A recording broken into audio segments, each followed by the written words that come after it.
Hey guys, tonight we begin with something dark, decadent, and absolutely soul-crushing. The hidden world of royal concubines. Not the romanticized fantasy of silk robes and palace gardens you see in movies. This is the reality of being human property wrapped in luxury. A breathing decoration with no rights, no future, and no escape. Tonight, you're not Cleopatra. You're not a beloved empress. You're just you. Dropped into a gilded cage where beauty is a currency and survival is an art form.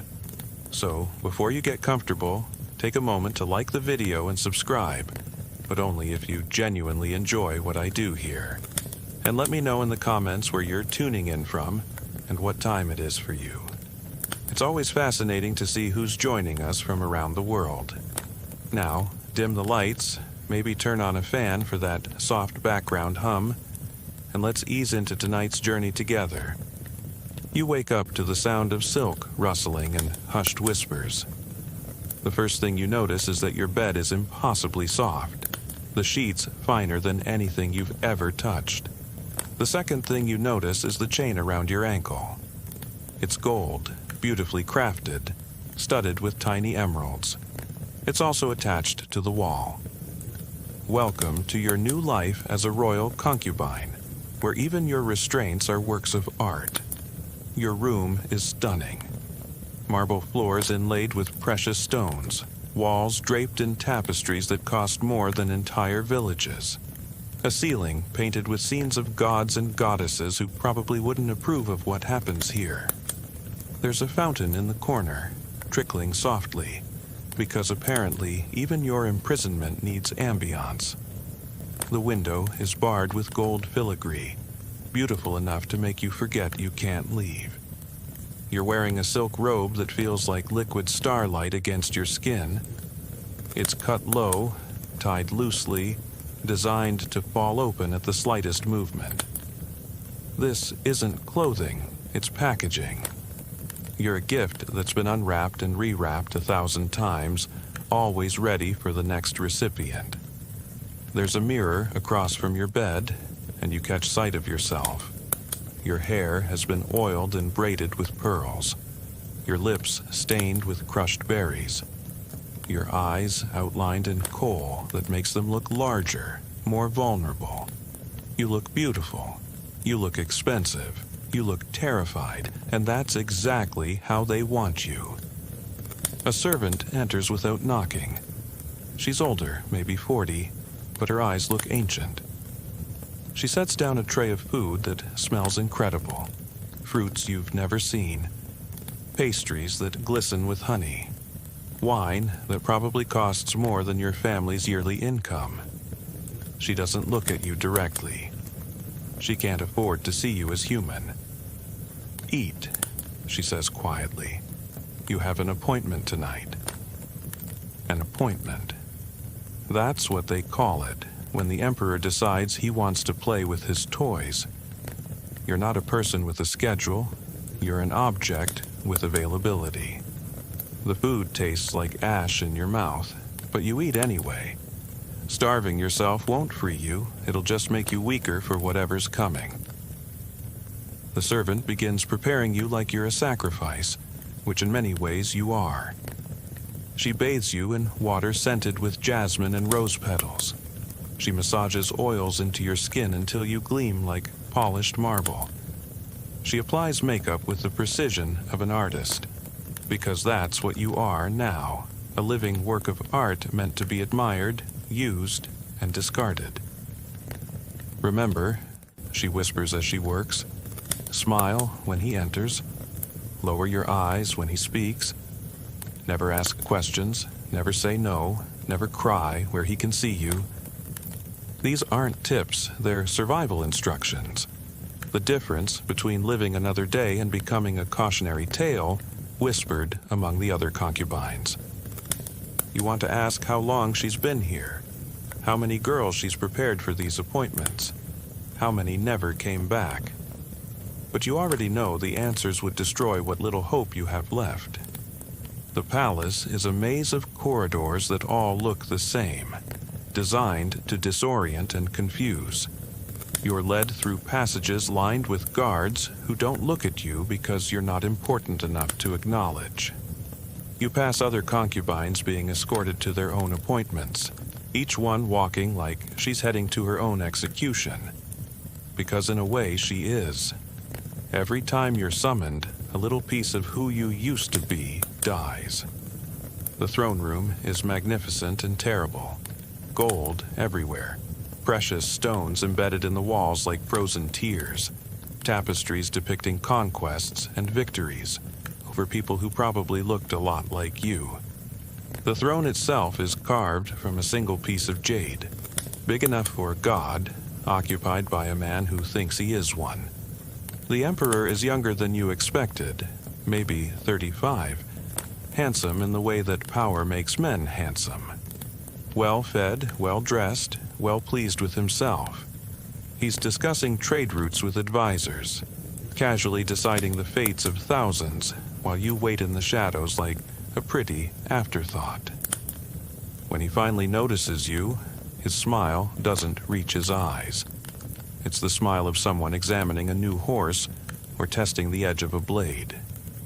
You're not a person to him. You're a curiosity, a diversion, a way to pass time between more important matters like wars and taxation.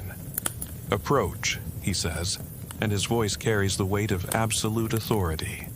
You walk forward on legs that feel like water, keeping your eyes down, remembering the servant's instructions. Smile. Don't ask questions. Don't say no. Don't cry where he can see you. He circles you like you're a statue he's considering purchasing. His fingers trace your jawline, tilt your chin up so he can examine your face in the light. You fight the urge to flinch because flinching might displease him, and displeasing him might mean things worse than what's already happening. Beautiful, he murmurs, but he says it the way someone might compliment a vase or a painting. You're an object to be appreciated, not a person to be known. He asks your name, and when you tell him, he immediately gives you a new one. Something that sounds more exotic, more fitting for his collection. Your old name dies in that moment, along with another piece of who you used to be. The worst part isn't the physical submission, though that's horrible enough. It's the psychological erosion, the way your identity is slowly dissolved, like sugar in hot tea. You're trained to anticipate his moods, to read his expressions like your life depends on it, because it does. You learn to make yourself smaller, quieter, more agreeable, until there's almost nothing left of the person you were before. Days blur into nights, blur into weeks. You develop a routine that revolves entirely around his needs and whims. You wake when he might want you. You dress how he likes you to dress. You eat foods that will make you more appealing to him. You exercise to maintain the body he owns. You study music and poetry and dancing, not for your own enrichment, but to be a more entertaining possession. The other concubines become your world, and it's a world built on jealousy, fear, and desperate alliances that shift like sand. There's Lynn, who's been here 3 years and has mastered the art of making herself indispensable. She knows exactly what makes him laugh, what soothes him when he's angry, what excites him when he's bored. She's survived by becoming whatever he needs her to be, and she hates herself for it. There's May, who's only 16, and still cries every night when she thinks no one can hear. She was a merchant's daughter before she was brought here, sold by her own father to pay his debts. She keeps a small jade pendant hidden under her pillow, the only thing she has left from her old life. The guards haven't found it yet, but they will. They always do. There's Yuki, who arrived a month before you. She tried to resist at first, fought back, demanded to be sent home. They didn't hurt her, not permanently. They just took away her food for 3 days, then her water for 1 day, then brought her younger sister to the palace and made her watch as they explained what would happen to the girl if Yuki didn't cooperate. Yuki doesn't fight anymore. You trade survival strategies in whispers. Which guards can be bribed with a smile. Which servants might carry a message to the outside world for the right price. Which foods to avoid because they're meant to keep you docile. Which cosmetics will hide bruises. Which stories to tell yourself to make it through another night. But mostly, you don't talk about the outside world. It hurts too much to remember what freedom felt like, what it meant to make your own choices, to go where you wanted, to say no without consequences. Those memories are like knives now, cutting deeper every time you touch them. The hierarchy among concubines is vicious and constantly shifting. Favor is everything, and favor is fleeting. Today's favorite becomes tomorrow's forgotten, relegated to the furthest rooms, summoned less often, eventually not at all. You watch older concubines fade into the background like ghosts, still alive but no longer living, kept around out of habit rather than desire. The truly heartbreaking ones are the concubines who have children with the emperor. They think pregnancy will save them, give them value beyond their bodies. And for a while, it does. Pregnant concubines are treated better, fed more, given more comfortable quarters. But after the birth, if the child is a daughter, she becomes just another piece of property, raised to be beautiful and compliant. If it's a son, he might have value, but the mother's usefulness is often considered expired.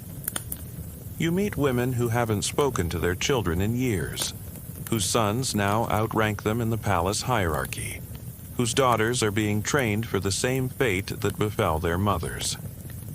The cycle continues, generation after generation, an endless supply of beautiful, broken women feeding the appetites of powerful men. The eunuchs who guard the concubine quarters are perhaps the most tragic figures of all.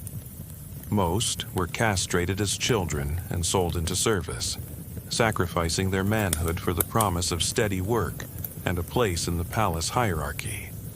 They understand better than anyone what it means to be mutilated by power, to have your choices taken away by people who see you as a commodity rather than a human being.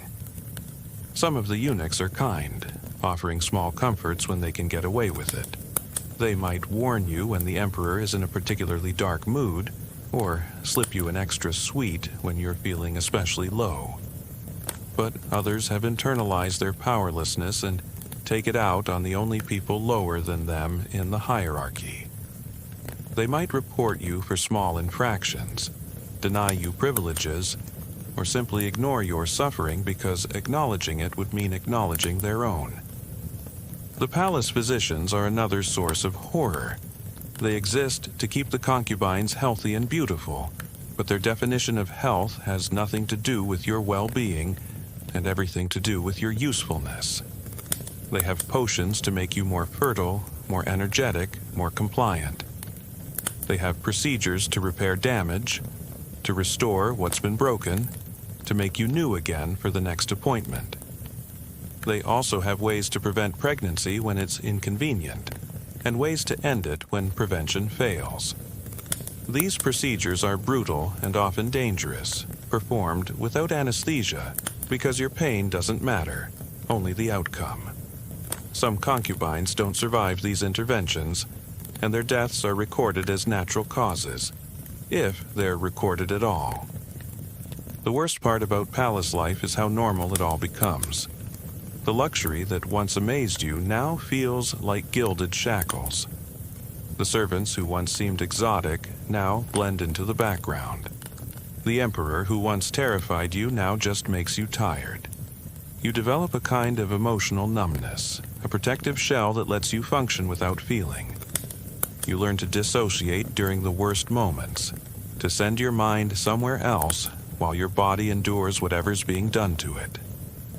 You become an expert at reading micro-expressions, at knowing when to speak and when to remain silent, at making yourself invisible when necessary and captivating when required. The festivals and celebrations are the worst, because they require you to pretend to be happy. During the New Year celebrations, all the concubines are displayed like trophies, dressed in their finest silks, arranged around the emperor like flowers in a garden. You're expected to smile, to laugh at his jokes, to look grateful for the privilege of being his property. Foreign dignitaries are sometimes entertained with displays of the emperor's wealth, and that includes his collection of beautiful women. You might be asked to dance or sing, or simply stand there looking decorative while men discuss trade agreements and military alliances. You're not even furniture, you're wallpaper, meant to create an atmosphere of luxury and power. The isolation is perhaps the most crushing aspect of concubine life. You're surrounded by people, but deeply alone. You can't trust the other concubines completely, because they're competing for the same scraps of attention and favor. You can't befriend the servants because they're terrified of being associated with you if you fall from grace. You can't rely on the guards or eunuchs because their loyalty belongs to the emperor, not to you. Letters from home are forbidden, assuming your family even wants to contact you. Many families consider daughters sold into concubinage to be dead, holding funeral ceremonies and never speaking their names again. It's easier to mourn a dead child than acknowledge a living one trapped in sexual slavery. Some concubines try to escape, of course. They bribe guards, disguise themselves as servants, attempt to climb walls or hide in supply wagons. But the palace is designed to prevent escapes, with multiple layers of security and severe punishments for anyone caught helping a concubine flee. Most escape attempts end in recapture, followed by public punishment as a warning to others. The few who do manage to escape face a world that no longer wants them. They're marked as former concubines, damaged goods, unsuitable for marriage or respectable employment. Many end up as prostitutes or beggars, trading one form of sexual exploitation for another. Some kill themselves rather than face a life of continued degradation.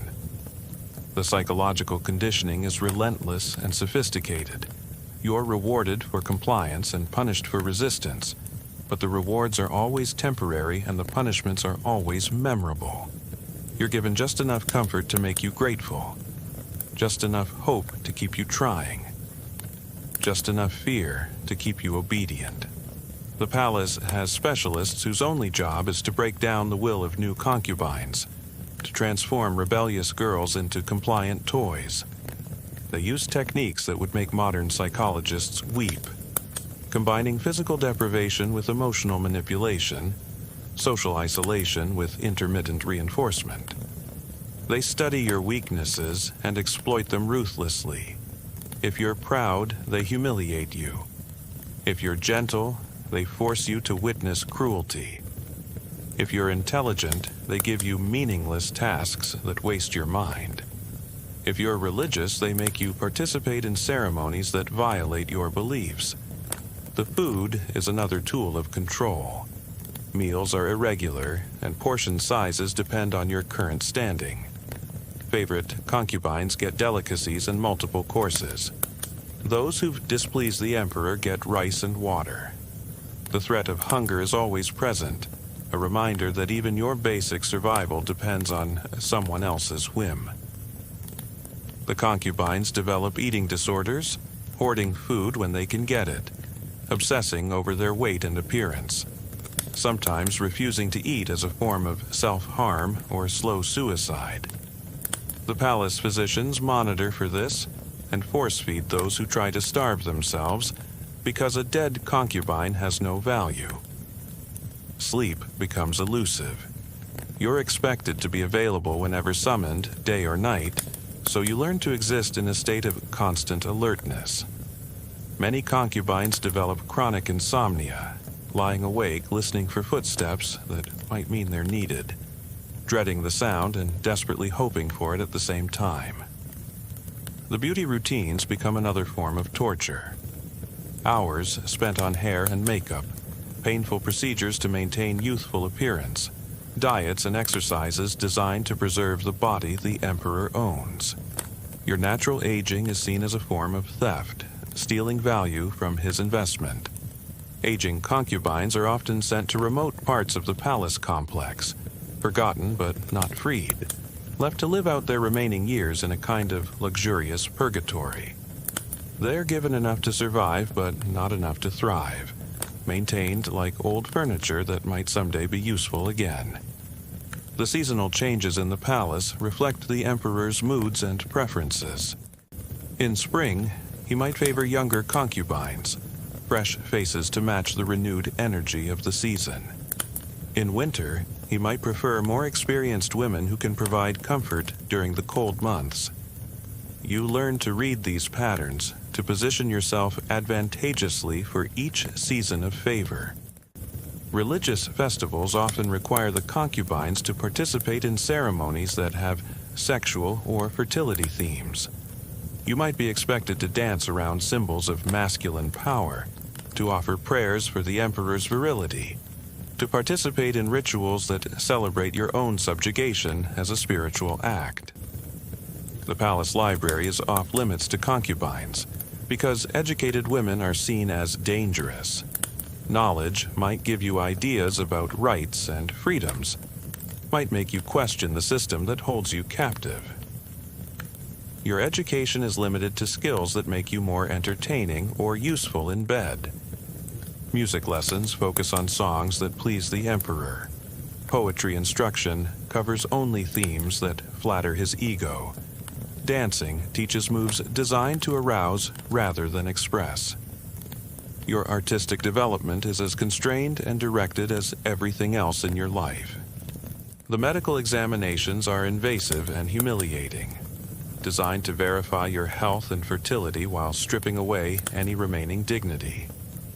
You're poked and prodded like livestock, examined for flaws that might reduce your value, treated with medicines that have more to do with the emperor's pleasure than your well-being. Pregnancy tests are administered regularly, whether you want them or not. If you're pregnant and the timing is wrong, it's fixed. If you're not pregnant when the emperor wants you to be, that's also fixed. Your reproductive system belongs to him as completely as your body does. The other concubines become your family, but it's a dysfunctional family built on shared trauma rather than love. You protect each other when you can, betray each other when you must, and grieve together for the lives you'll never have. Some concubines go mad, their minds finally breaking under the pressure of constant fear and degradation. They're kept in special quarters, fed and cared for, but never seen again. Their fate serves as another warning to the rest of you about the consequences of not adapting to your circumstances. The palace ghosts are the concubines who died here, either from violence, disease, or despair.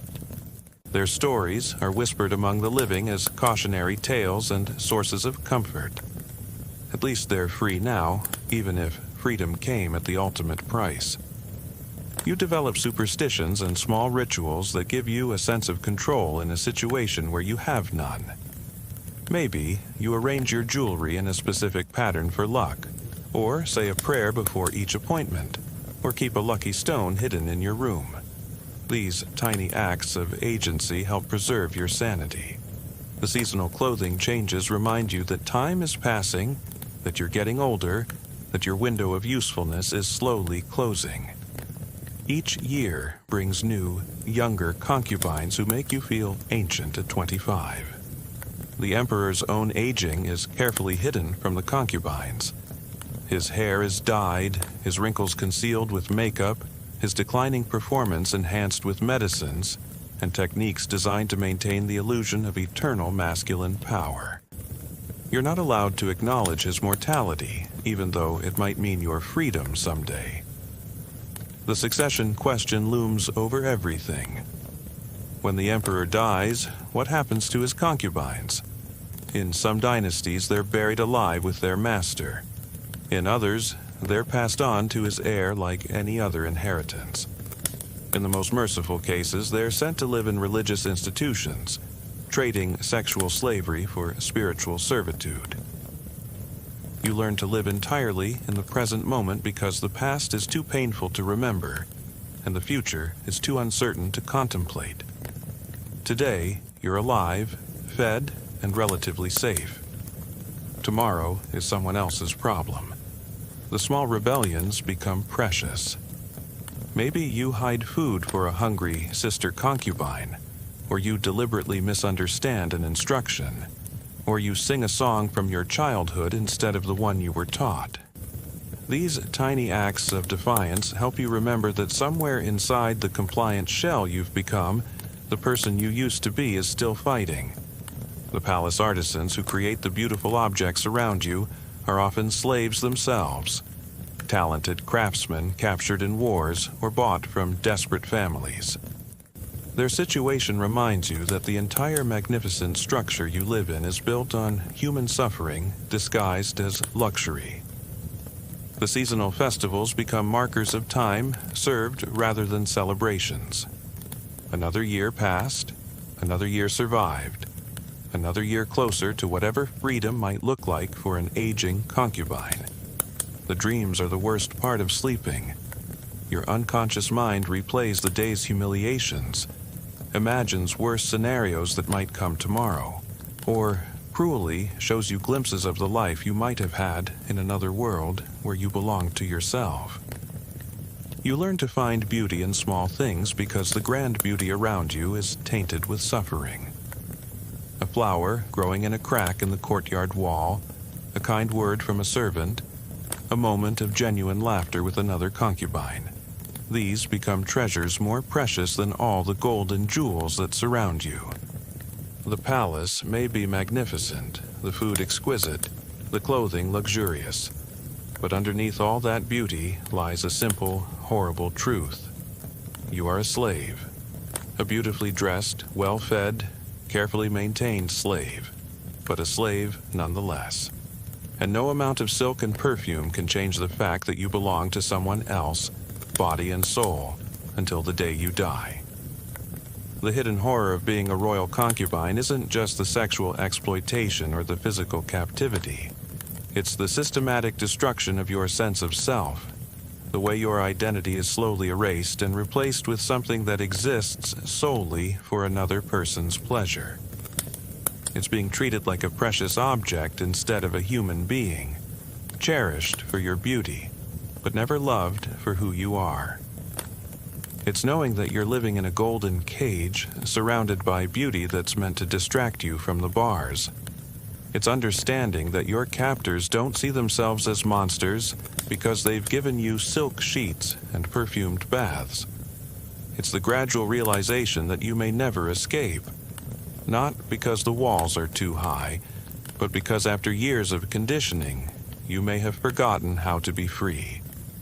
And perhaps most horrible of all, it's the knowledge that somewhere out there, other girls are being prepared for this fate, told they're lucky to be chosen, honored to serve their emperor, privileged to live in such luxury. The cycle continues, generation after generation, because the world sees only the beauty and ignores the suffering underneath. The palace has its own economy, and you are the currency. Your beauty, your compliance, your suffering, these are the coins that buy political alliances, trade agreements, and military support. When foreign ambassadors visit, you're put on display like a national treasure, proof of the empire's wealth and power. Your degradation becomes a diplomatic tool. The ambassador from the northern kingdom watches you dance with hungry eyes, and you know that tomorrow there will be discussions about increased trade quotas. The prince from the eastern provinces compliments the emperor on his exquisite taste in women, and suddenly there's talk of a military alliance. You're not just a concubine, you're a walking treaty, a breathing, bargaining chip. The political marriages in the palace are theater productions where you play supporting roles. When the emperor takes a new wife for political reasons, the concubines are expected to welcome her with smiles and bows, to pretend they're happy to have another woman join their shared imprisonment. The new empress, usually young and terrified herself, looks at you with a mixture of pity and fear, knowing she might end up like you if she fails to produce male heirs. The wedding ceremonies are elaborate farces where you're dressed in your finest silks and expected to look joyful about your master acquiring a new favorite. You arrange flowers, serve wine, and sing congratulatory songs while dying a little more inside. The new bride often seeks you out later, desperate for advice about how to survive in this golden nightmare, and you find yourself teaching another young woman how to endure the unendurable. The palace has seasons of terror that correspond to political upheavals in the empire. When there are rebellions in distant provinces, the emperor becomes paranoid and violent, taking out his frustrations on the only people who can't fight back. During these dark periods, concubines disappear more frequently, punished for imagined slights, or simply because their master needs to hurt something beautiful to feel powerful again. The torture chambers beneath the palace are whispered about but never seen by concubines, except for those who never return from their appointments. The screams that echo up through the marble floors at night could be from captured rebels or political prisoners, but they could just as easily be from a concubine who forgot to smile at the right moment. The palace guards rotate frequently because even they can't stomach the work for too long. Fresh-faced soldiers arrive full of honor and duty, but after months of enforcing the imprisonment of innocent women, of dragging crying girls to appointments they don't want to keep, of standing silent while atrocities unfold behind closed doors, their eyes grow dead and their hearts grow cold.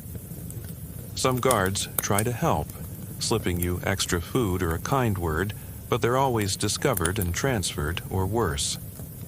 The system is designed to prevent compassion, to isolate everyone from everyone else, to make sure that your suffering has no witnesses who might develop inconvenient consciences. The palace laundry is where the evidence of your suffering is cleaned and hidden. The servants who wash your blood-stained silk robes and tear-soaked pillowcases never speak of what they see. They've learned that acknowledging the horror makes them complicit, and complicity in the suffering of concubines is a crime punishable by joining them in their fate. The seasonal migrations of the court are particularly brutal for concubines. When the emperor decides to travel to his summer palace or winter retreat, you're packed up like furniture, loaded into covered wagons where you can't be seen by common people who might ask uncomfortable questions. The journeys are long, uncomfortable, and dangerous, with frequent stops where you are expected to entertain the emperor and his traveling companions while exhausted and sick from the road. The summer palace is worse than the main residence because it's more isolated, more removed from any pretense of civilization or oversight. The emperor's behavior becomes more extreme, his demands more bizarre, his punishments more creative. The lake in the summer palace gardens has claimed more than one concubine who couldn't swim, but was ordered to retrieve some floating ornament or perform some aquatic entertainment for the court's amusement. The hunting expeditions are nightmares of a different sort. You're dressed in flowing robes and expected to run through the forest, while the emperor and his guests pursue you on horseback, not to kill, but to capture and enjoy their prize when they catch you. It's called sport, but it's really just ritualized rape dressed up as entertainment. The Winter Palace brings its own horrors, with long dark months where the emperor's seasonal depression becomes your daily torture. The cold seeps into your bones because you're not allowed the warm clothing that might hide your figure. Frostbite is treated as a cosmetic problem rather than a medical emergency, and concubines who lose fingers or toes to the cold are discarded as damaged goods. The palace festivals become increasingly elaborate and degrading as the emperor grows older and more jaded. What once might have been simple entertainment becomes complex scenes of humiliation designed to excite an appetite that grows more twisted with each passing year. You learn to perform acts that have no names in polite society. to smile while being degraded in ways that would shock even the most depraved outsiders. The religious ceremonies in the palace are blasphemous parodies where you're forced to participate in rituals that mock everything you once held sacred. The emperor positions himself as a god among mortals, and you're expected to worship him with your body, while priests look on and pretend they don't see the sacrilege unfolding before their eyes. The palace has its own language of signals and codes that concubines must learn to survive. A certain flower arrangement means the emperor is in a violent mood. A particular meal served in your quarters indicates you should prepare for a group appointment. The color of ribbon tied around your mirror warns you which other concubines are currently in danger and should be avoided lest their misfortune become contagious. The espionage network among concubines is sophisticated but fragile. Information about the emperor's plans, his moods, his preferences, this intelligence can mean the difference between life and death, but sharing it can also be a death sentence if you're caught. The palace walls have ears, and some of those ears belong to concubines desperate enough to trade information for favor. The alliance system among concubines shifts constantly based on who's in favor, who's pregnant, who's aging out of usefulness.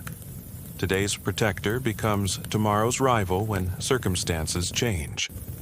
The only constant is mistrust, because in a world where your survival depends on being chosen over other women, friendship becomes a luxury few can afford.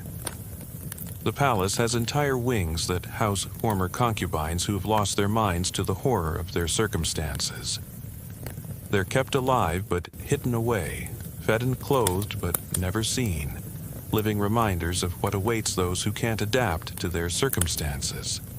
Their screams echo through the corridors at night, a lullaby of madness that haunts your dreams. The record-keeping in the palace is meticulous when it comes to tracking the concubines like livestock. Your measurements, your monthly cycles, your health, your performance ratings, everything is documented by scribes who never look at your face while they reduce your existence to numbers and statistics. You become a series of entries in ledgers that will outlive you by centuries. The palace physicians conduct experiments on concubines, testing new aphrodisiacs, fertility treatments, and pain medications. You're not a patient receiving care, you're a laboratory animal being studied. The potions they give you have side effects they're curious about, and your suffering is just data to be recorded and analyzed. The confession booth in the palace chapel is where concubines are supposed to find spiritual comfort, but the priest reports everything he hears to the emperor. Your sins, your doubts, your desperate prayers for freedom, they all become intelligence used against you. Even your relationship with whatever gods you worship is compromised and corrupted. The palace gardens are beautiful, but forbidden. You can see them from your windows, but not walk in them without permission. The closest you get to nature is the cut flowers brought to your room, already dying, already separated from their roots, just like you've been separated from yours. The gardeners work silently, pretending not to see you watching from behind the golden bars. The mail system in the palace is entirely one way. Letters arrive for the emperor and his officials, but no one writes to concubines, and concubines are never allowed to write to anyone. You exist in a communication vacuum, cut off from the world beyond the palace walls as effectively as if you'd been buried alive. The palace workshops produce the instruments of your imprisonment and torture. Skilled craftsmen forge your golden chains, sew your revealing costumes, and build the furniture designed to restrain and display you. They work with the same care and attention to detail they would give any other royal commission, creating beautiful objects whose purpose is ugly beyond description. The palace kitchen prepares special meals for concubines that are designed to enhance fertility, increase libido, or simply keep you docile and compliant. The herbs and spices that flavor your food are chosen not for taste, but for their pharmaceutical effects. You're being drugged constantly, subtly, your body chemistry altered to make you more suitable for your purpose. The palace library contains detailed manuals on the care and training of concubines, written by previous emperors and their advisors. These books treat you like exotic animals, with chapters on feeding, housing, breeding, and disposal. Your humanity is academic theory to be debated by scholars who've never experienced what it means to be property. The palace archives contain the histories of previous concubines, their fates documented with clinical detachment. You read these records when you can sneak access to them, learning about women who lived and died in your circumstances, searching for stories of escape or resistance, but finding mostly tales of resignation and despair. The palace treasury values concubines like any other asset, with detailed appraisals of your worth based on beauty, skill, youth, and rarity. You discover that you're worth more than some entire villages, that your market value fluctuates based on imperial whims and political necessities. The knowledge that you're seen as an investment rather than a person completes your dehumanization. The palace coup attempts always involve decisions about what to do with the concubines, your valuable property that changes hands during political upheavals, and your fate depends entirely on whether the new ruler wants to inherit his predecessor's collection or start fresh with new acquisitions. Either way, your preferences don't factor into the decision. The palace has emergency procedures for disposing of concubines if the empire is threatened by invasion or rebellion. Hidden tunnels lead to chambers where you would be killed quickly and quietly, rather than allowed to fall into enemy hands. Your death is planned and prepared for as carefully as any other state secret. The palace employs specialists whose only job is to evaluate and maintain the psychological conditioning of concubines. These men study your behavior, test your compliance, and recommend adjustments to your treatment based on your mental state. They're experts in human suffering, artists of psychological destruction, and they practice their craft on you with scientific precision. The aging process in the palace is carefully managed to extract maximum value from each concubine's declining years. Older women who can no longer please the emperor sexually are retrained for other purposes, teaching newcomers, managing household tasks, or serving as confidants for younger concubines who need guidance in surviving their circumstances. The palace mortuary is where your story will eventually end. Your body prepared for burial with the same care once given to your living form. The morticians who will someday handle your corpse are already familiar with your anatomy from the concubines who came before you. Death in the palace is as systematized and dehumanizing as life. The renovation cycles in the palace often require relocating concubines to make way for construction projects. These moves are opportunities for the palace administrators to reorganize their human inventory, promoting some women to better quarters while demoting others to worse conditions. Your room assignment becomes another tool of control, another way to reward compliance and punish resistance. The seasonal staff changes bring new servants who haven't yet learned to look through you instead of at you. For a brief time, you see recognition in their eyes, acknowledgement of your humanity, before they're trained to treat you as furniture. Watching this transformation happen to decent people over and over again teaches you how evil systems corrupt everyone they touch. The palace has contingency plans for every possible scenario involving concubines, from natural disasters to political emergencies to personal crises of the emperor. Your fate is predetermined by bureaucrats who've never met you, filed away in documents that treat your life and death as administrative problems to be solved efficiently. Tonight, as you lie in your silk-sheeted bed, listening to the fountain in the corner, and feeling the weight of the golden chain around your ankle, you try to remember your real name, your family's faces, the smell of your mother's cooking. You try to hold on to the pieces of yourself that haven't been ground down yet. Because tomorrow there will be another appointment, another performance, another small death of the spirit, and you'll smile and lower your eyes and never ask questions and never say no and never cry where he can see you. Because that's what it means to be a royal concubine. To be beautiful and broken, cherished and destroyed, all at the same time. To live in paradise and call it hell. To be the most envied woman in the empire and the most pitied person in the world. You are art and artifact, pleasure and pain, human and commodity, all wrapped together in silk and suffering. You are living proof that the most beautiful cages are still cages, that the most comfortable slavery is still slavery, that the most gilded horror is still horror. Welcome to your golden cage. Try not to forget who you were before you entered it. Try to remember that underneath all the silk and perfume and conditioning, you're still human. Even if everyone else has forgotten. Even if sometimes you forget it yourself. The dawn will come again, bringing with it another day of beautiful degradation, another 24 hours of luxurious suffering, another page in the endless book of your captivity.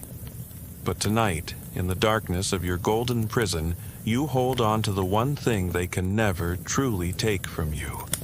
The knowledge that this is wrong, that you deserve better, that somewhere beyond these walls there's still a world where women belong to themselves.